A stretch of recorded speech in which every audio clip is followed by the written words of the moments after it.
What is up, everybody? I'm NoLucksGiven, and in this video, we are going to be taking a look at a free and sometimes forgotten hero, Jack's Giant. And Jack's Giant can actually be a pretty good hero because it is so strong in the early game. You look at this, Humpty Dumpty plus Jack's Giant, a 7-9. That's going to be pretty tough for almost anybody to beat. Merlin can trade with it if they grab a Humpty Dumpty and then a free roll or a forbidden fruit. And similarly, Mad Catter can do the same thing. And then I guess, of course, Mrs. Claus can also do it. And then somebody could roll the die into a Humpty Dumpty. But the point that I'm getting to is that this is a very strong opener to the game and is going to be able to put us in a pretty decent position. And that's basically what I wanted to talk about in this video with Jack's Giant. I actually had two recent videos both with Jack's Giant that both went pretty similarly.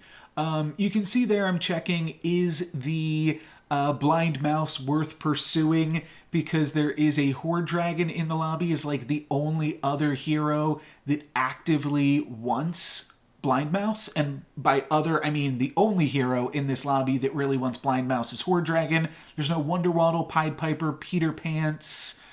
Fates is a new one that sometimes wants the Blind Mouse. The only one that could arguably sometimes want it is Merlin, but Merlin typically has enough other things going on. And now I'm going to backline the egg, and we still have a really, really strong board. I'm deciding to frontline the Minotaur because a 5-3 is also pretty strong at this stage of the game. And typically, at the beginning part of the game, the only damage that Jack's Giant is going to be taking is from those forbidden fruits, if you can help it. And also grabbing the 3 Blind Mouse over the Kitty Cut Purse just because it was a 2-4 rather than a 1-3. Could be relevant. We shall see. And now we are up against a double Mad Mim player. This is going to be a pretty easy win. Oh, though they do get to make an additional Black Cat. That is pretty sweet. I guess things could go south here, but we are going to be able to clean up their front line, and then Humpty Dumpty can take out the Mad Mims in the back. And from this point, similar to some pup videos that I put out not too long ago, it might have actually been the end of last season. I was putting out a few pup videos and really high on pup as a hero. The one thing that you're going to want to do with Jack's Giant is use your onboard lead to transition into an XP lead and get ahead in that capacity. And then once you have an XP lead, there's a few different avenues that you can take to victory with that. Notably, trees do have some built-in synergy with Jack's Giant. You'll be able to put 2 additional health on your Ashwood Elm, which is a bunch more stats across the rest of your board, which definitely adds up. I mean, it's nothing huge, but it's definitely something. So that's definitely something to consider right now that there is kind of this de facto comp that you build into once you already have that XP. Luckily, our Humpty Dumpty is going to survive a few hits, and we even get a slay with our Ogre Princess. So pretty fabulous combats from us up to this point, and we get a stag from the Ogre Princess slay as well. So pretty good stuff here. I would like to try to pick up some XP as soon as possible. Good Witch also kind of plays on this board. We could take out the Labyrinth Minotaur, throw in the Good Witch, and yeah, at that point we're just going to be not playing the Labyrinth Minotaur. It's probably the easiest thing to do from that point. We could play another Ogre Princess now and move the Good Witch over. This is a little bit tricky to try to fit everything on this board, because I do like the... Oh yeah, and I guess we do want to play the Minotaur there over the Black Cat. That makes a lot of sense. Just play a 5-3. Jack's Giant does have some nice built-in synergy with like Tiny and Minotaur in the early stages of the game. That can get you a 2-for-1 trade, though most of your units can get you a 2-for-1 trade when you're playing Jack's Giant, and that's kind of the point. That is how Jack is strong. Playing playing up against the only undefeated player in the lobby, this Zelhua, and they are looking strong. They are going to get a stag attack as well, but so are we, and we're also going to walk away with a few slays from this one, and a one ranged unit on my opponent's side of the board. I feel like we have it, but we might need to use up our Humpty for this one. No, we don't even have to use up our Humpty, and we walk away with a win, knocking them down to 40. They're still pretty happy, and things are looking good. And we could try to make an egg strat here. We could also take Romeo. Next turn will be level 4, so that does give us a reason. Oh, we grabbed a Good Witch from the other Ogre Princess as well. So Ogre Princesses are... actually, one gave us... what did they give us? No, because we purchased the other Good Witch. We didn't get it from the...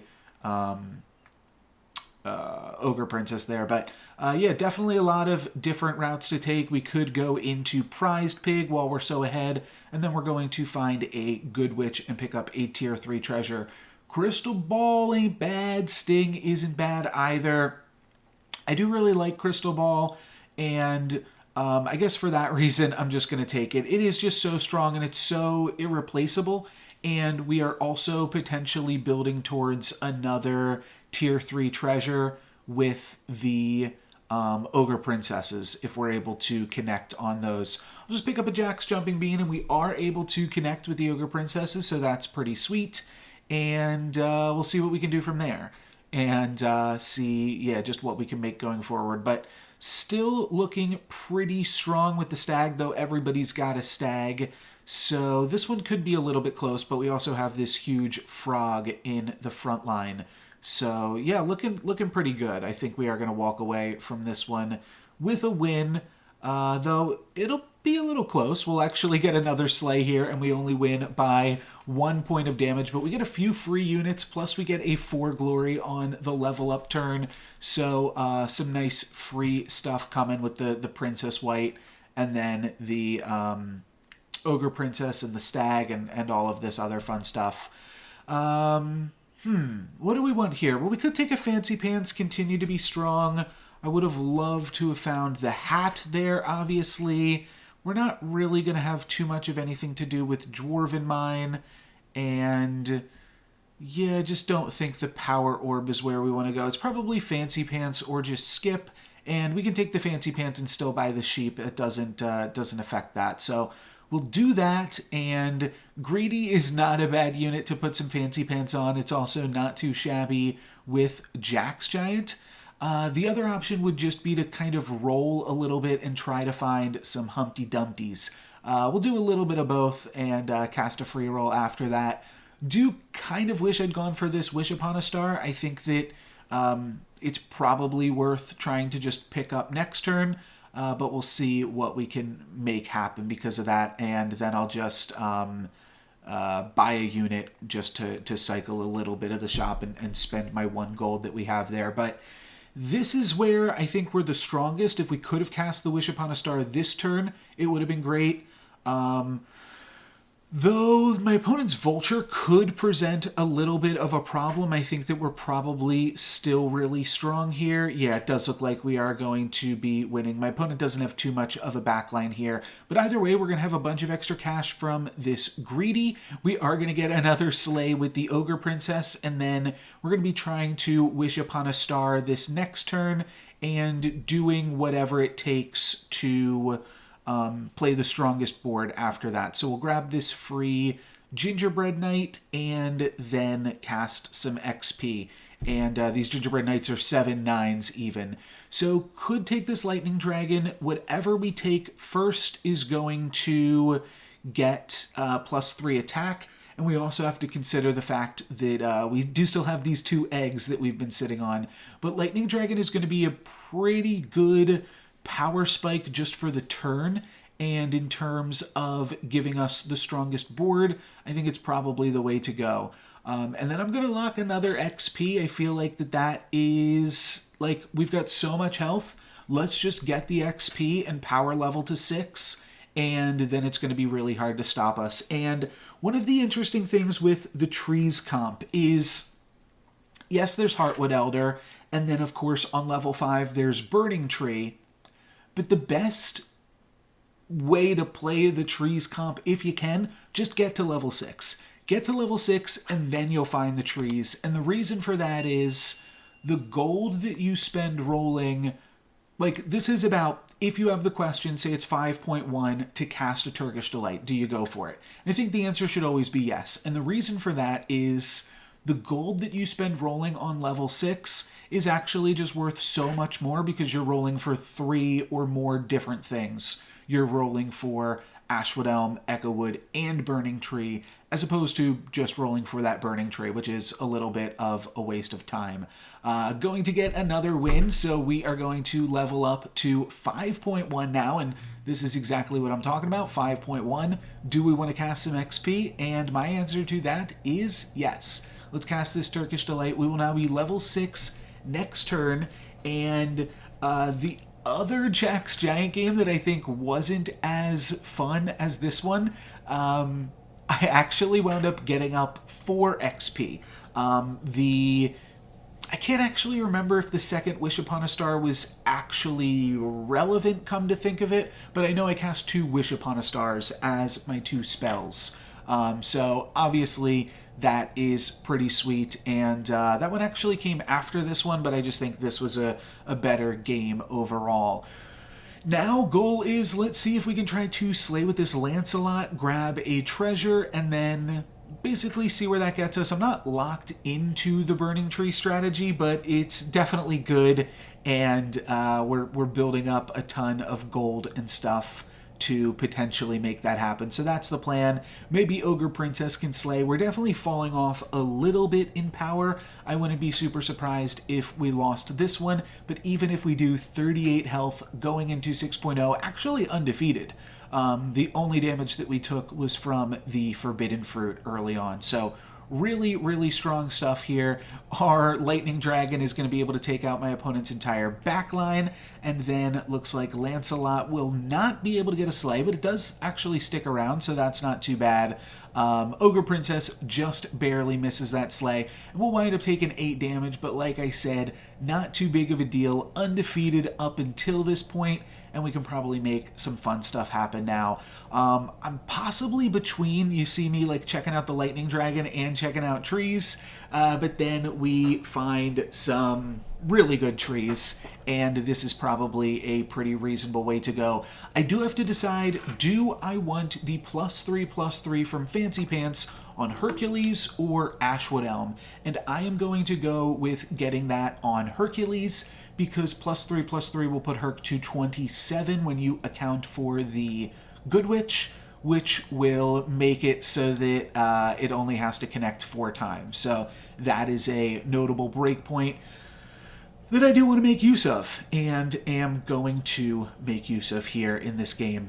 And yeah, from there, everything else is seeming pretty good. I think we can jump ahead again, and we're looking to build some treasures on Hercules and Lancelot. I generally like Hercules when I'm ahead in XP, like we are in this game, because I just feel like it's worth the 6 coin. You wind up getting a treasure out of it. And yeah, it's just worth the coin that you put into it. And speaking of being worth the coin, Hercules gets 3 hits in there and now is 1 hit away from connecting. Debating the Romeo, because we could grab a hat to go along with our ball, but we're about to grab a level 5 and a level 6 treasure. We're probably going to be playing trees, so I feel like I don't really need to do anything else there. Turn the Ashwood Elm good. That is really important, because now it means that we can cast Evil Twin on it in the future. So that's obviously really important. And we also grab a spell to allow us to activate our Lancelot, and then just rip a Genie's Wish, and that's going to hit us for some damage. But Lancelot is going to activate now at the beginning of combat. We don't even need to slay with it. It's just already got 25 health. And then we've got the Hercules also about to connect for the combat. The Lightning Dragon can get in, and then Hercules is our first unit to attack. So we might have 2 treasures happening right this very turn. So that is looking really sweet for us. Opponent's Lightning Dragon's going to take out some of our backline, but there we go. There's our level 6 treasure. We also grabbed the level 5 treasure earlier on. So, oh wait, we actually needed that to connect twice. I wasn't even paying attention, but my opponent, I was resizing the screen there, and yeah, my opponent's Lightning Dragon took out the Good Witch, so we actually needed the Hercules to connect twice, but we were able to do so. Pick up a Hand of Midas from our first treasure, and from our tier 6s, these ones are not great for trees. I don't really want to be playing 9th Book, don't really want to be playing Embiggening Stone, because I just want to grab tier 5 and tier 6 units, so I guess I'll grab Spear of Achilles. It's better than Crystal Ball at this point in the game. We're not really going to be making too much use of Crystal Ball, though we could have used it on the Feed the Kraken there, but oh well, we tossed it. So that's the value that we got from our Royals, and now the plan is to just try to find some trees, and hopefully we can grab an upgraded tree that is a sweet one here with this Hand of Midas as well. So sell the Romeo, grab an upgraded burning tree, and now that is a ton of stats onto the board in general. And now I'm just thinking, okay, what else do we want to play? I think I also want to support the right. Okay, there's a few interesting things going on. There's a lot of different ways to play this combat, to be totally honest. I guess I'm thinking that, like, Lancelot slaying still gives us, like, some amount of scaling. It's a little bit tricky, because we could also, I don't think I realized at this point, we could also support the Ashwood Elm with the good support. Maybe I realized that on the next combat. But the burning tree with the spear is actually pretty good. It gives it +7 +14 to an unupgraded burning tree, and to an upgraded burning tree gives it +7 +21. So it's a pretty reasonable amount of stats, really. And another thing that the spear is going to work well with is Echo Wood. So that's also kind of sweet. I'll cast a Dream here because we are in the late game, and while Jack's Giant does work well with Ashwood Elm, it doesn't work, like, insanely well. Like, it's not anything to get too excited about, so I am willing to roll, and we roll into Sadrak, which, that's fine. It's like scaling stats on the Burning Tree, which is the main unit that we care about. Every sleigh with an upgraded Burning Tree gives it +2 +4. So, yeah, that's something as well. And it looks like we are going to not find anything else for the rest of this shop, so I'll skip ahead a little bit. But this is basically it. It's not a super exciting game, despite, you know, me saying that it was more exciting than the other Jack's Giant game that I put together, which that one, I guess I could show it off at the end of this video. I don't really ever put together a comp. It's like half of a Jormungand sleigh comp. It's kind of interesting. Maybe I'll skim through it at the end of this video. I just didn't want to do like a full video on it or anything. We are taking a little bit of damage there from the Horde Dragon, who's got Mimicked Spear, but we are going to be able to outscale the rest of this lobby the second we pick up an Echo Wood, which is right now. So that is going to make things pretty easy here. I'll grab this Echo Wood. And yeah, I think that now we are in a really good spot. The other thing definitely to note is the Echo Wood is going to be huge, but all of these spear triggers are also going to be growing the Echo Wood. So that is a bunch of extra hits as well. And then we get first attack. So yeah, like the combat starts off and Echo Wood's going to get a nice free little bonus there of +9 +25, and all that stuff adds up, of course, though, I mean, it's not really going to be relevant in most combats, though we'll see.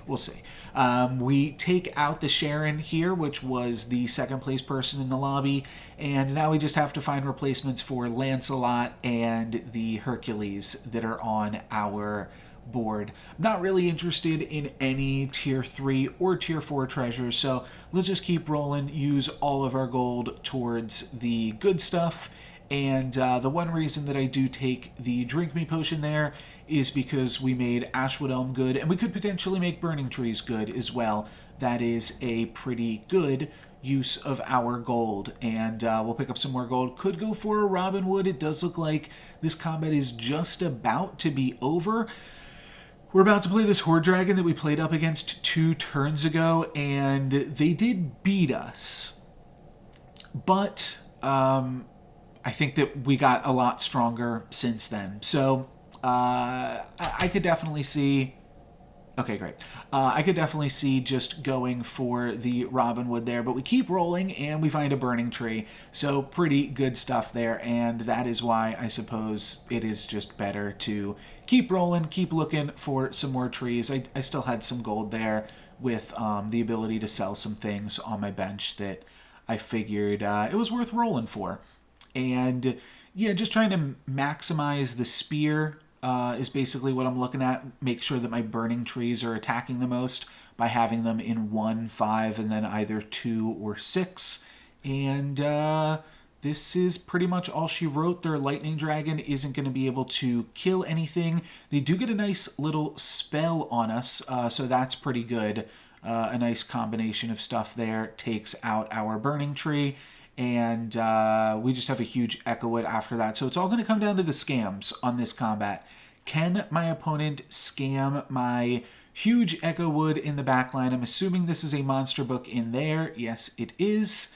And are they going to find some scam spells? Last chance for scam. That is not a scam. So we are going to be walking away from this one with a win. And there you go. There's Jack's Giant, and I think a pretty good indicator that really you can play anything right now, including some of those free heroes, because they can really help you just purchase XP and be strong in the early game, and then it's pretty easy to transition to trees once you get to the end. All right, as a bonus, here's the other game. I'm just going to jump through it like this. We get some polywoggles.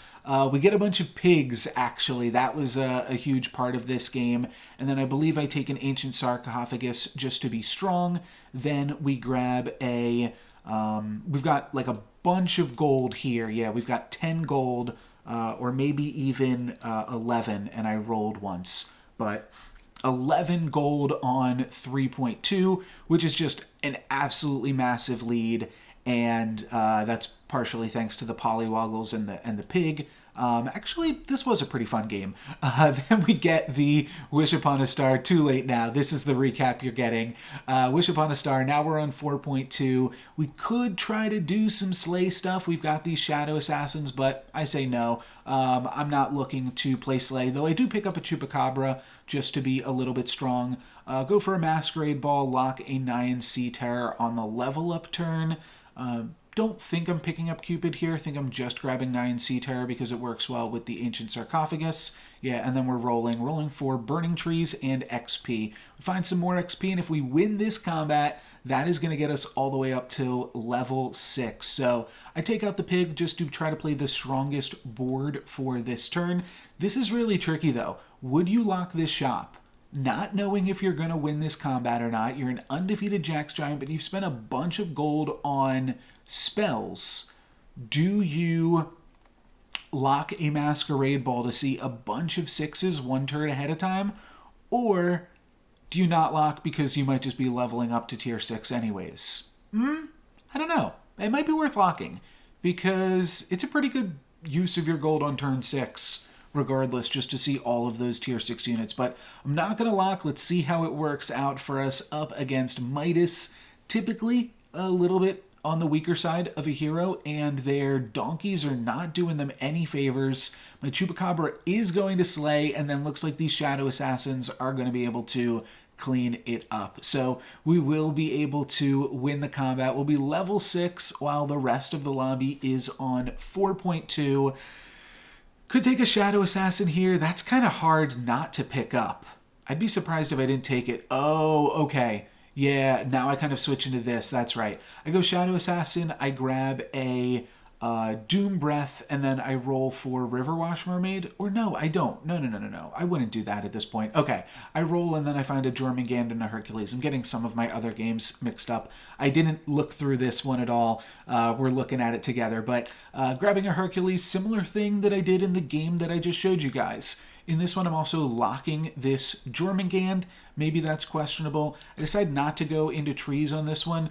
Honestly, maybe even could have just gone into dwarves because I was so ahead of the rest of the lobby. I think that would have been like a pretty gold efficient thing to go for. But I wind up just kind of slowly going back into this sleigh comp while also trying to grab the treasure from Hercules. I am going to take my first loss here from a... what's this guy called? Pan Shadow. As I just try to get some hits onto Hercules, and then I will pick up a Lightning Dragon and a Grim Soul in some capacity. Then I'm locking the Knighthood.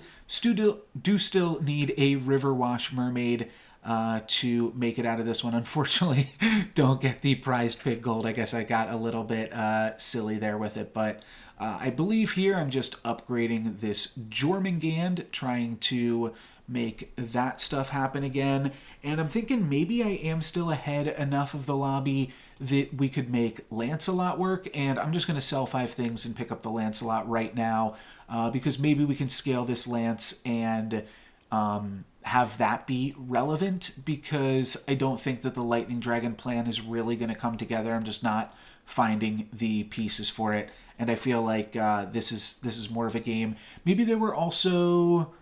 I think there were maybe also multiple people running Soltac that I'd run into at this point. I believe that this Pan Shadow is running a big Soltac. Yeah, so that was one of the reasons also that I kind of wanted to get out of dragons.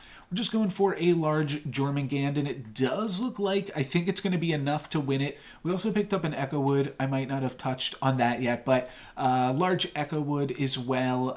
And this is basically the comp, just Jormungand, Echo Wood, and putting this stuff together, which is still fun. I'm going to find a pair of Grim Souls this turn and pick up a deck of many things, I believe, throwing away the Merlin's Hat, and then we also have this Evil Eye. So the plan here is to lock the Pigomorph for the Pan Shadow because they are our main opponent. We can watch the last 2 combats here. We'll watch this. So this is up against a Miri. I'm assuming just really doing Miri things. They also do have a Good Boy, but they're going to attack right into Grimsoul, so that is not super great for them. And we are looking super great. We're going to be able to slay with Lance, which is going to give Jormungand a bunch of stats and hopefully give Lancelot enough stats that we can battle next turn. And then we're going to take out this Miri right here. And then don't remember this final combat against Pan Shadow, if it even happens. Okay, looks like it does happen. We'll cast this Pigomorph, and that's probably it. It's probably all that happens. Yeah, we stay Jack's Giant.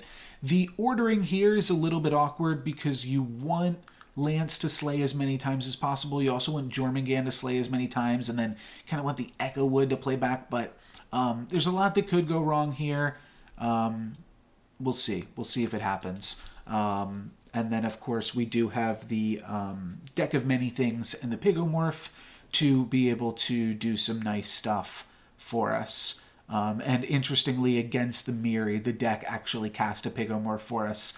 In this battle, it's just going to cast a Smite. That's not anything too great. My opponent does have a Medusa, so pretty scary here if they're able to attack into the Jormungand, but they're not. They attack into our unit that does not matter, and Lance is unable to slay, even with that Smite, but Jormungand with the double Baba support, which are both doubled with Evil Eye, is going to be enough, and this is just enough damage as well, 14 damage to take my opponent out of the game. So there's a different look with Jack's Giant. I'm going to make this a little bit longer of a video, but I'm also, I guess, want to just say here for the people that are still here, still sticking with it, there's going to be a slight slowdown on content. Still promising 1 Storybook Brawl video every day, but just to make sure that I can do that and that I don't get burnt out, there might not be 2 Storybook Brawl videos every day. going forward from here. Probably just going to go back to the 1, but it was a nice experiment to get 2, and there will be some times where you do get 2 a day. We'll also be working in some other stuff, like different games that I'm streaming, Wordles, Quirtles, things like that. But yeah, it's just a matter of time. And the other thing is, when I'm giving you guys 1 video a day, I feel like it elevates the bar for the games that I want to show you. Like, I was looking at the different games that I could showcase today, and looking at this Jack's Giant game where I kind of didn't want to do a video about and then wound up doing a video about. I feel like the first game was, I just had a lot more that I could say on it. It was a lot more straightforward. I liked how the game played out, and I think you get what I'm saying. I'm going to try to deliver maybe less content, but more higher quality. You'll still get some videos that are from my stream, and we'll see. We'll see how it goes. Not promising anything, but for this week, I think count on 1 Storybook Brawl video daily, plus some other videos that aren't Storybook Brawl. But that's going to be it for me today. Thank you guys very much for watching. I'm NoLucksGiven. Peace. Oh, apparently my camera froze at some point. So that's fun. That's been happening recently. Okay, bye.